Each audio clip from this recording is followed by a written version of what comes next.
I was actually born here in Salisbury at Rowan Memorial Hospital in May of 1953.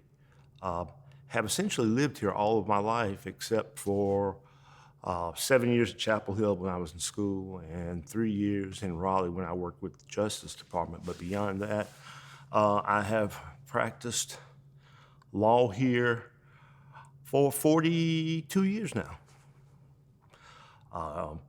Grew up in Salisbury, attended Monroe Street School for elementary school, and had 1 year at Price High School, and then that was the period of segregation. And I did 2 years, that sounds like prison, I did 2 years. I went to Knox Junior High School in the 8th grade, and that was my first experience in the integrated schools, and then went to Boyden High School where I graduated. And I was in the last class at Boyden High School, and there's a lot of debate about when the last class was at Boyden High School, but 1971 was the last year at Boyden High School, and we took it with us.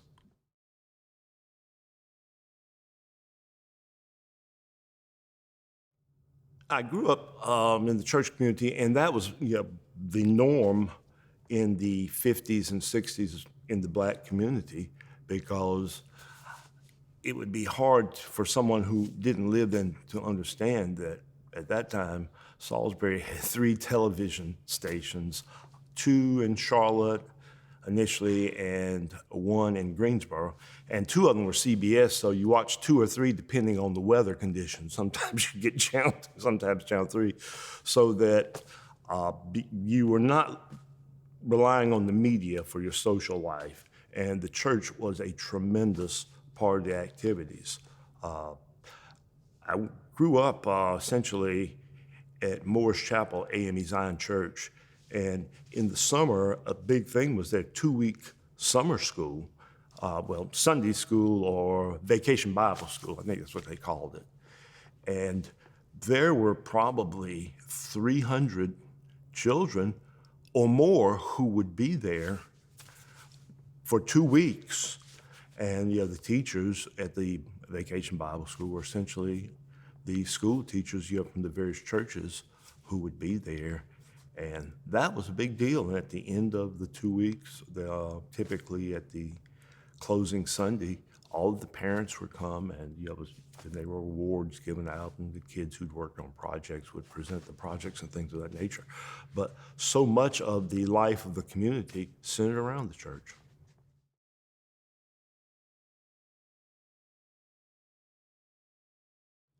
I didn't grow up anywhere else, never lived anywhere else, so my growing up here was what I considered the norm for a child growing up.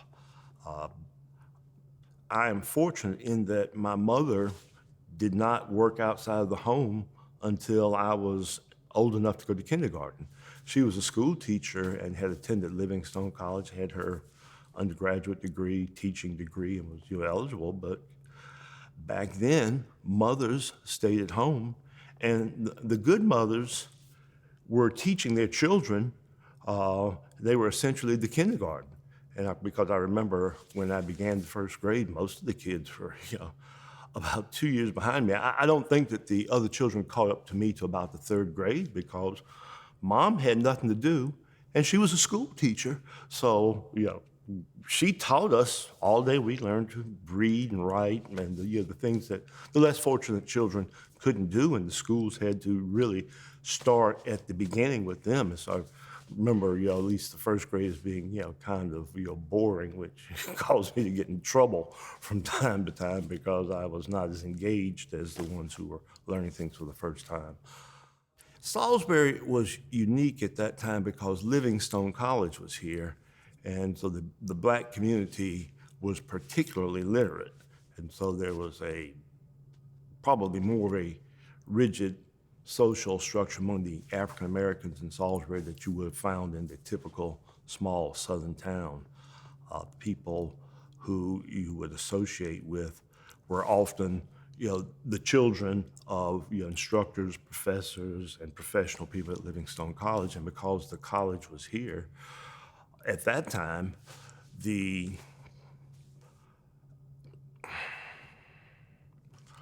I would say the leadership for the black community came from the college, so that you had a resource, and not so much political as much as social in all the aspects. There were concerts on the college, plays, and so many things that you would expect in a college town that was not typical of the black experience in the South. So growing up in Salisbury as a black person was a very enriching experience.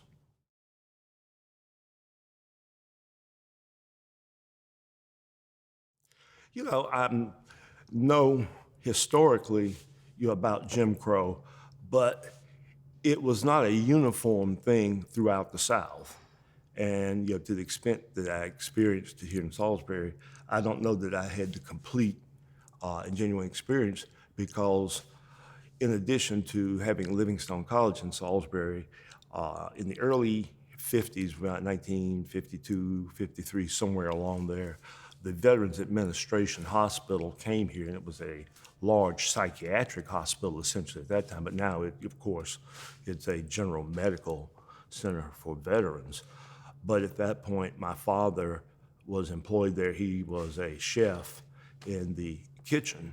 And so the hiring practices there and the social practices there, there was, within the federal government and the military to a large extent, you didn't have you had none of the Jim Crow segregation, and there were black professionals there. So in that sense, Salisbury was also unique.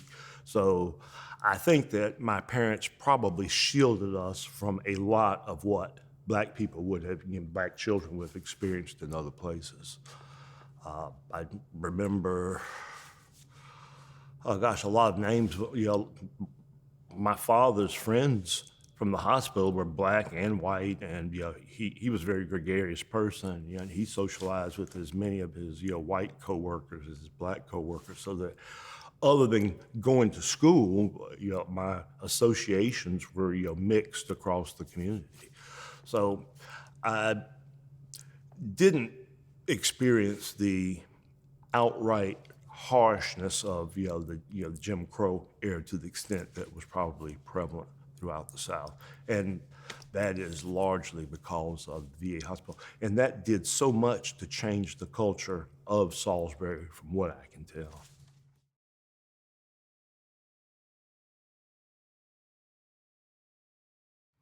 It's an interesting story about my experience at St. Philip's. Uh, St. Philip's was a small black mission Episcopal church in Salisbury. It was located at the corner of West Marsh Street and South Caldwell Street. And it was in the 500 block. And I grew up at 526 West Marsh Street. I lived across the street from St. Philip's, and so I was an early Episcopalian by virtue of geography. And on Sundays, it was easy for my mother to get us dressed. I had a sister, Donna, who was 2 years older than I am, and Mom was, pretty much a perfectionist, and she would probably spend an hour ironing Donna's dress so that she would just be perfect when she went to church. And same thing for me. She would have white shoes, and I remember her, with the white shoe polish, in the little sun, in the summer, the shoes were just, dazzlingly white, and even what I wore was just, ironed and starched. And so by the time she got us ready, she, did go to church. I don't recall that she ever went to St. Philip's, but she understood the importance of, children going to church on Sunday morning. And she had friends, I remember in particular, Elizabeth Duncan Kuntz, was a very good friend of hers. And I think that initially she came and picked us up on the way to church because she was a member of St. Philip's. And we would always, sit with Miss Kuntz. And, after a while, we got to the point where she didn't come out and pick us up. Mom would just get us across the street to the school.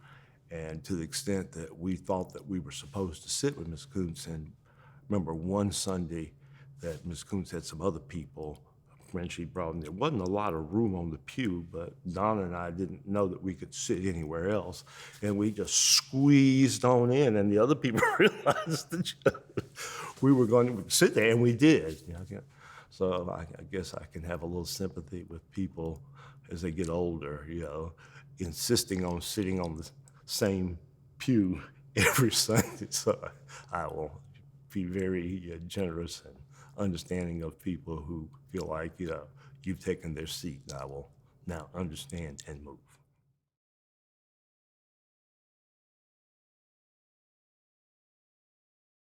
Yeah, I don't remember exactly when St. Philip's closed. I just have recollections that my sister and I were informed that St. Philip's would be merging with another church, with a white church, downtown. And Mom said that, we would be going to Morris Chapel, AME Zion Church, where my father belonged. My mother was from Granite Quarry, which is about 5 miles east of Salisbury, and she had grown up at White Rock AME Zion Church, so it was obvious, at that point that they would select an AME Zion Church. And the nearest one was Morris Chapel, which was within walking distance, so that we could get to church even when there wasn't a ride available. Back then, people didn't have cars like they do now. I think we had one car, and because my father worked in the kitchen at the VA hospital, he had to be at work at 5:30. So if Mom needed the car during the day for anything, she had to get up and take him to work and drop him off. And even though at that time it would not be unusual for a parent to take a spouse to work and leave the children sleep and come back, my mother was not going to leave us alone at the house. So if she had to have the car any day, we were going to get up at 5 o'clock. Everybody was going to have to ride to drop Dad off at work so that she could have the car for the day. So that's why it was important to select a church that was not only within walking distance, but it was a safe walk, because we grew up essentially a block from Livingstone College, so that walking down Monroe Street toward Morris Chapel would be essentially walking through the campus, and they could safely allow us to walk to church. And that wasn't a big concern then, because people weren't too concerned about locking the doors, aside from the fact they had nothing to steal. Essentially, it was just a different world, and there wasn't crime, and society wasn't socially mobile. So you knew everyone in the neighborhood, and if something happened, you pretty much knew who had done it. I don't know whether this is something that's fit for publication, but once my father had gone to work and he failed to lock the door, which wasn't a big deal. My mother woke up and she discovered that Dad had left the front door open. And she was very upset when Dad got home. She said, "Richard, do you know that you left that front door open this morning? Someone could have come in here and taken us all out." And my father had a very wry sense of humor. He just looked there and he said, "Well, when I got to the street light, they would have turned you loose." And so that was the world we grew up in. That he really didn't have to worry about locking the door. I think that if someone had been concerned enough to take us, they probably would have kept us. But he didn't seem to think so. I was confirmed at the Chapel of the Cross in Chapel Hill. I think it was probably my senior year there. I had a friend, C.V. Roberts, who was a member of St. Luke's. He has since deceased, who was a very good friend of mine growing up. He was about a year younger than I was. His mother died recently, Rose Roberts. And I was a very good friend with the Roberts family. C.V., his brother Joe, and his sister, I can't recall her name offhand. But he asked me to go to church with him one Sunday in Chapel Hill. And we went to the Chapel of the Cross. And I had not been in an Episcopal church since I was 5 years old, but it was something magical about the experience, and it reminded me of positive things from my childhood. And it was just, after that, I was back. And it was a wonderful experience. And actually, I remember another sort of interesting incident about that. Peter Lee was the rector, at the Chapel of Cross, that time later Bishop of Virginia. And he had asked a Bishop Martin to do the confirmation class that year, or receive us at confirmation. At the time, I didn't realize that Bishop Martin was the only black bishop in the Episcopal Church at the time. But in recent years, I have learned that he was from a little town in South Carolina called Jenkinsville, which is about 12, 15 miles from Winnsboro, which is about 30 miles north of Columbia, to kind of put it in perspective.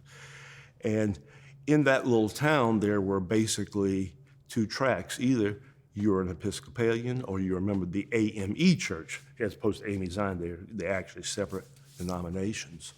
And Bishop Martin was from Jenkinsville. Well, my mother was born in Jenkinsville. Her mother died when she was 2 years old, and she was brought by an aunt to Granite Quarry, which is why she grew up there.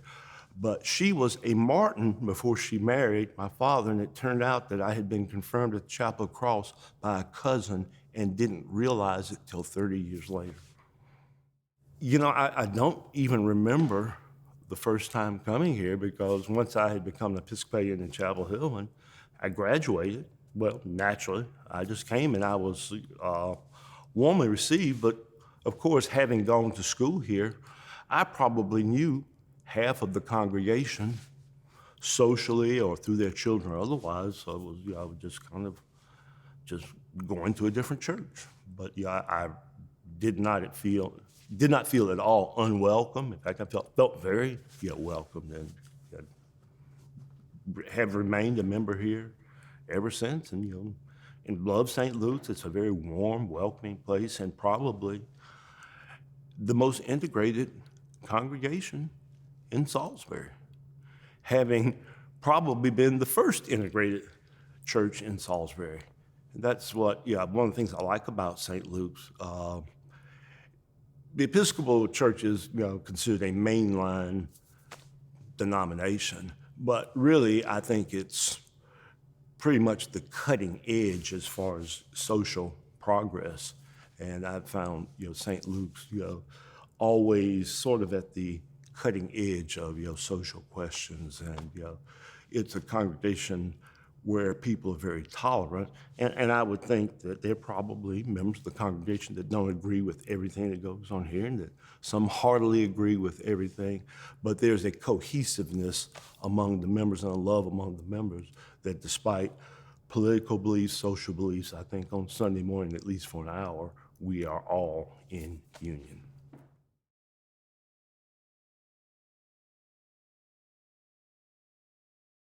I think that there was probably as much mistreatment of minorities and, essentially black people in Salisbury in the 50s and 60s as there was anywhere else in the South. But as I'd mentioned earlier, quite often you were shielded from that sort of thing.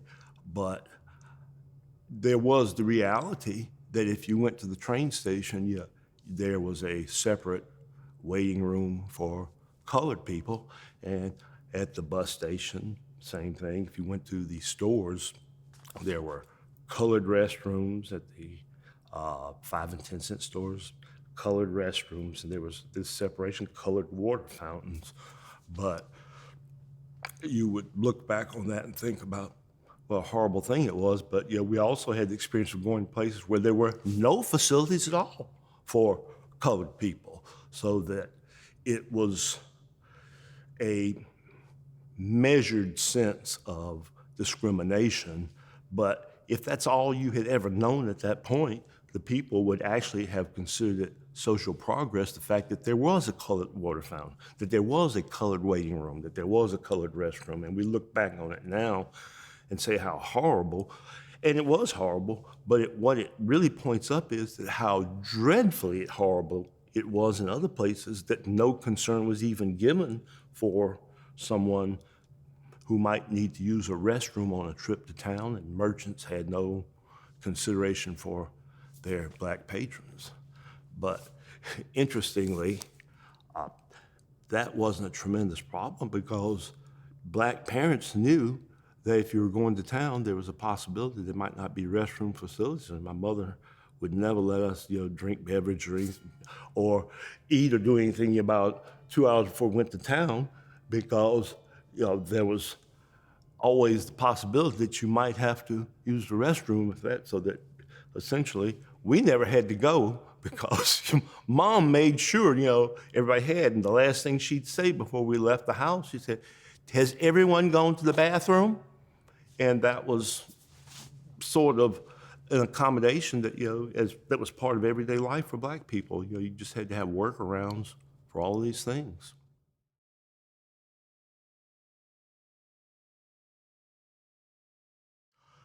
If you could go back as an adult and have a conversation, in the context of the time with these people, sort of like appear as a vision in the past, and visit those people, it would be to just point out that people had gotten by despite their meanness, their cruelness, and in many instances, they were stronger and better for it. And that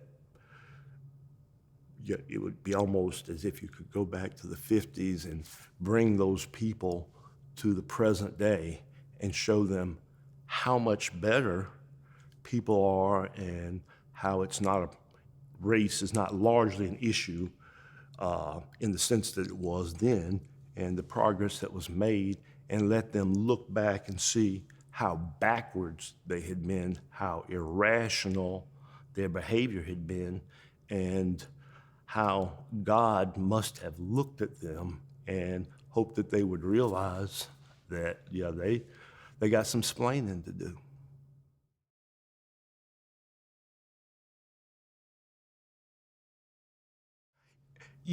I think the United States incarcerates a larger percentage of its population as a whole than probably any nation in the world. And among those statistics, black people are incarcerated at much higher rates. And I could probably spend an hour explaining why that is the case.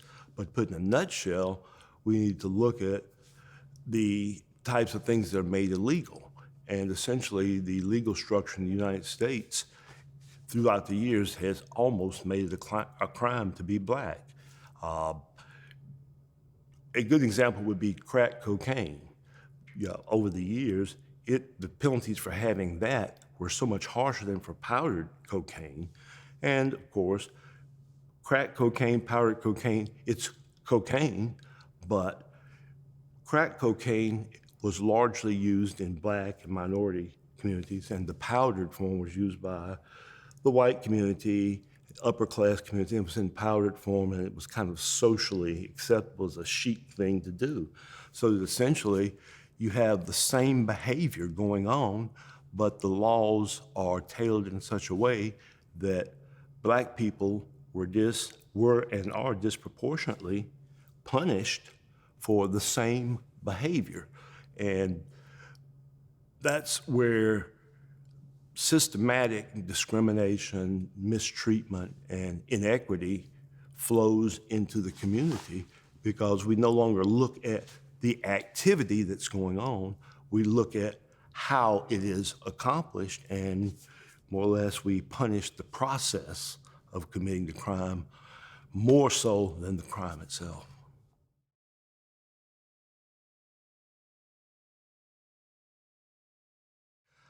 I think that reconciliation will continue to be an ongoing work in the United States and across the world. And I think at this point, the biggest problem we have is with the media. People don't realize how much media affects their understanding of what's going on in the world. But if all I know is what I see on television, that forms my opinion.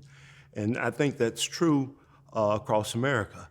You probably have, I would say, liberals, leftists who are going to be watching MSNBC, CNN, and those networks, and the more right-wing or conservative people will probably be watching Fox. And so people who watch Fox will have a certain view of the world. People who watch in CNN will have a different view of the world. And honestly, they should be just getting the news and forming their own opinion. But it is rare to see a journalist anymore. What we have are people who are presenting opinions to sway understandings and the narrative based on a particular ideology, and people's thought processes are formed by what they watch. And that's sort of a pet peeve or a hot spot with me. I was a journalism major as an undergraduate at Chapel Hill, and I read stories on the front page of the Washington Post or the New York Times, and they're typos and misspellings that would have gotten me an absolute F on a paper as an undergraduate in 1975 in journalism school in Chapel Hill. And this crap is appearing on the front page of the leading newspapers of the United States. At the time that I grew up, it would be unthinkable that there would be a typo in the newspaper. And my mother was a journalist, while we were growing up. The local newspaper was the Salisbury Evening Post at that time, and the Sunday edition was called the Salisbury Sunday Post. And within the newspaper, there was a column called Negro News and Activities. And it was almost a separate newspaper within the newspaper. And my mother was the correspondent, and she took the news for Negro News and Activities, and the hours that news could be reported to us, well, to her, was between, I think, 6 a.m. and 9 a.m. because she had to have it all typed up. And at the Post, for typesetting, because it was an evening paper, by 4 o'clock, 3 o'clock, whenever it came out. So that was sort of where I got my interest in journalism. But she would report deaths, marriages, sports, or anything involved with the black community. And I guess universally, to people who could afford it, everybody had a subscription to the local newspaper. And first thing black folks did was, turn to, we were usually page 3 or 4, Negro News and Activities, and it had the banner there. And that's what she would report. And she had very much status in the community because she was the gatekeeper of the news. And so now I can see how important it is to be the gatekeeper, because with limited landscape in the newspaper, she had to edit things and cut things out. And sometimes people would kind of call her out because she hadn't reported everything they had given her as far as news stories, or she had edited it too much, or she had changed things around. And she had a pretty tough skin. And she reported the news.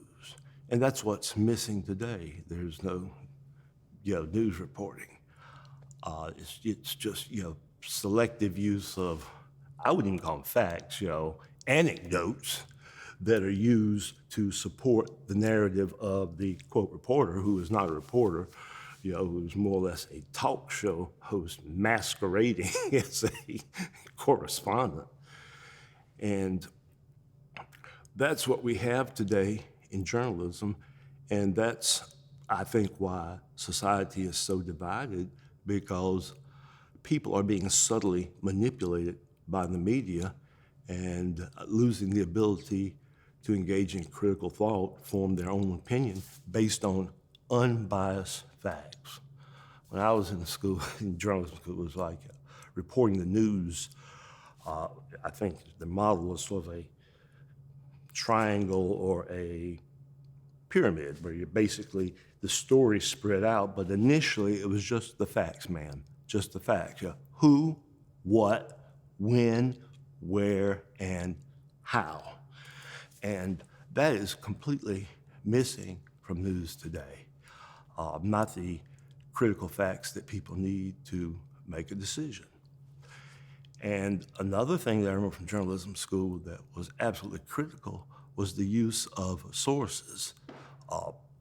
Unattributed sources, anonymous sources, according to reports, was totally unacceptable. A professional journalist, always would have sources that could be named. And it was understood that sometimes you might get a story that the use of a name might be detrimental to the source, or it might require some use of anonymous sources. But the journalist's reputation was on the line, and he had to vouch for the sources almost as a detective would in getting a search warrant, based on the reliability of the witness in the past. I've gotten reliable information from this person in the past. I know this person to be trustworthy. I have no reason to believe that the person who told me this did not, in fact, witness it. So that there were all sorts of guards and screens put up to avoid hearsay or uncorroborated information, and those rules are just gone, thrown out the window. It's sad.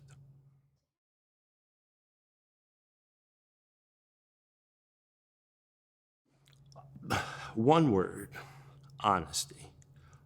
In everything that we do, journalists need to be honest, school teachers need to be honest, lawyers need to be honest, policemen need to be honest, the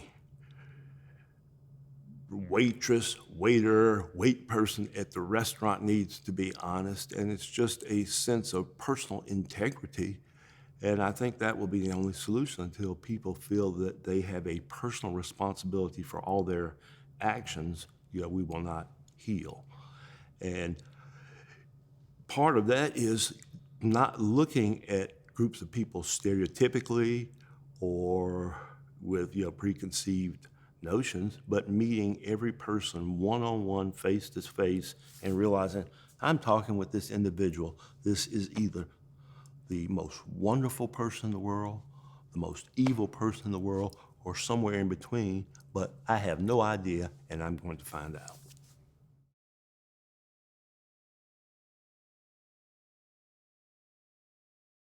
As I look back on my brief years as a child at St. Philip's, and you have to remember that that would be between the time I was probably 3 and a half and 4 and 5, so it was a 2-year window in the recollections of a child at that time. And I was a child at the time.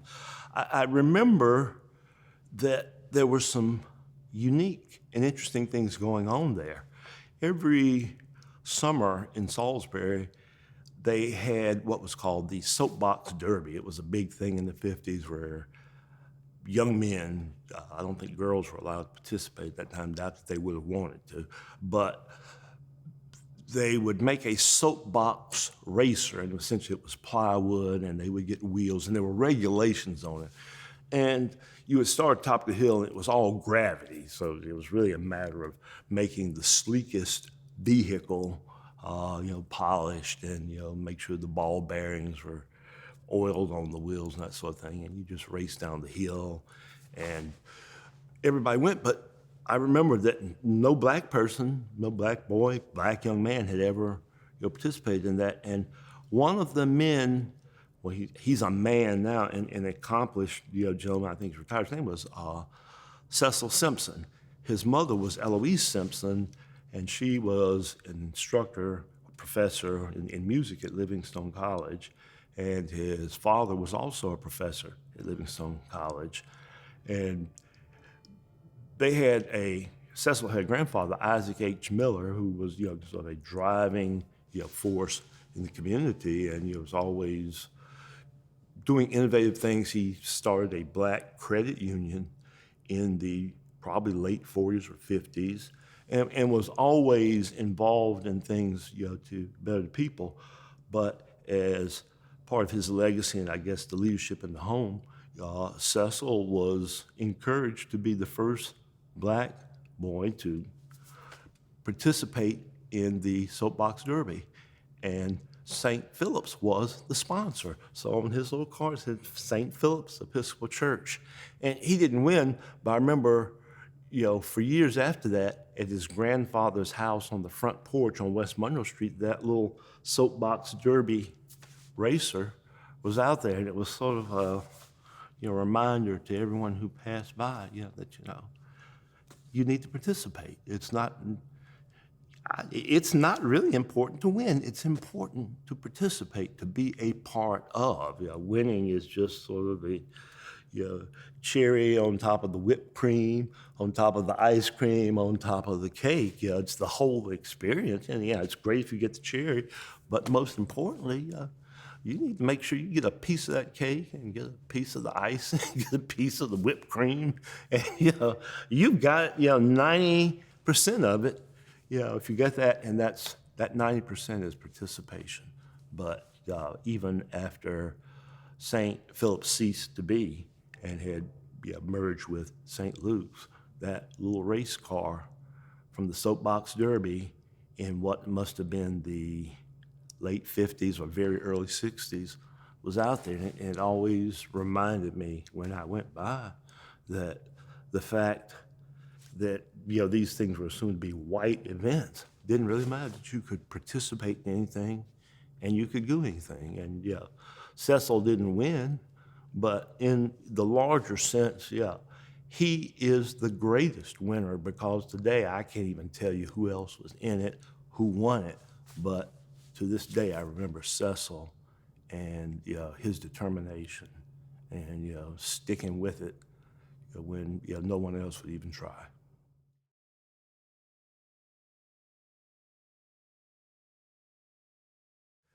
There was a Saturday morning, this must have been, it seems like it was yesterday, it was probably 30 years ago, but I live on West Hurrah Street, and when I was younger and had a lot of energy, I followed in my family's footsteps, my father's footsteps. They were farmers from South Carolina, and it was just unthinkable that you wouldn't have a garden in the summer.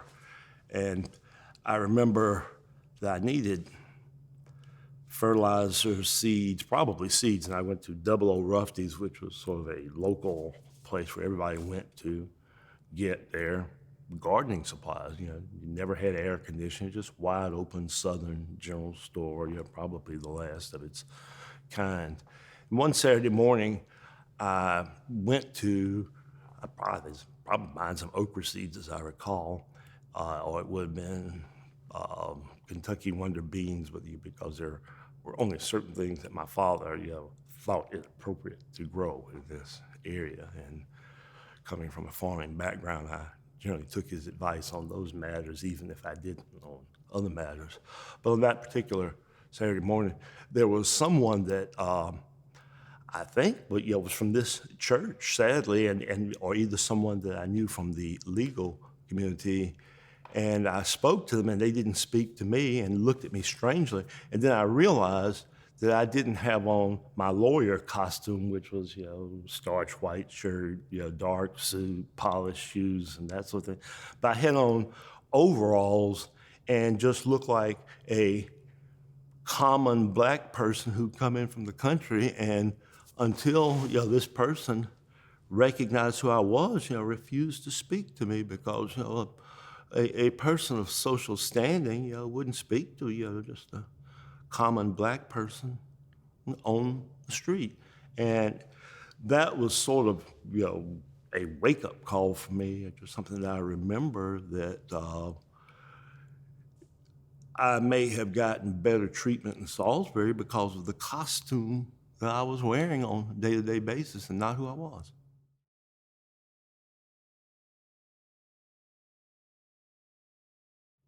Looking back on my life in Salisbury, I don't think I would want to live anywhere else. Have had opportunities to live other places, but it's just such a unique experience to spend all of your life in one place. Where I live now is, as the crow flies, about 3 blocks from where I grew up. So I tell people I've gone 3 blocks in life, but I have the ability on any afternoon that I want to take a walk, to walk to the end of Hoorah Street and go to the Hancock family plot. And my grandfather's there, my grandmother's there, and aunts, other family members. Or if I come out my front door on Hoorah Street and decide to turn left, I can walk about 6 blocks and arrive at the National Cemetery, and there I have aunts, uncles, and my mother and father. So it's, in a strange way, this is home, and so the spirits of the ancestors and the sense of the presence of the family is just such a unique experience. And I couldn't imagine living somewhere where, I didn't feel like my roots were in the ground of the community.